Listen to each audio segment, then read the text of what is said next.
வணக்கம் நண்பர்களே, welcome to my channel CCF. So latest IPL update என்னன்னு பாத்தீங்கன்னா, பிசிசிஐ 2 ரூல்ஸ் எடுத்து வந்திருக்காங்க புதுசா.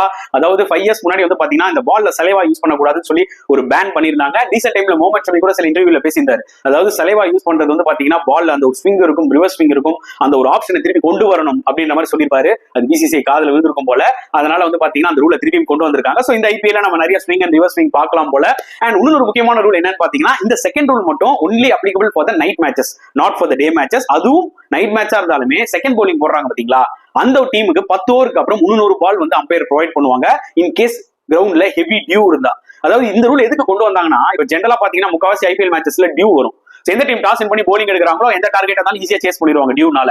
அதை கொஞ்சம் எராடிகேட் பண்றதுக்காக ஃபர்ஸ்ட் 10 ஓவர்ல பால் வந்து ஒரு மாதிரி ஆயிடும். அதுக்கப்புறம் வந்து பாத்தீங்கன்னா அவங்க வேற ஒரு பால் ப்ரொவைட் பண்ணாங்கன்னா ஓரளவுக்கு போலர்ஸ்னால கிரிப் பண்ண முடியும். இது ஒரு டீசென்டான ஒரு ரூல் தான் நான் சொல்லுவேன். இருந்தாலும் அம்பையர்ஸ் வந்து பாத்தீங்கன்னா அந்த சிச்சுவேஷன் ஹேண்டில் பண்ணணும்னு சொல்லியிருக்காங்க பிசிசிஐ. இந்த ரூலை பத்தி நீங்க என்ன ஃபீல் பண்றீங்க? மறக்காம கமெண்ட் செக்ஷன்ல போடுங்க.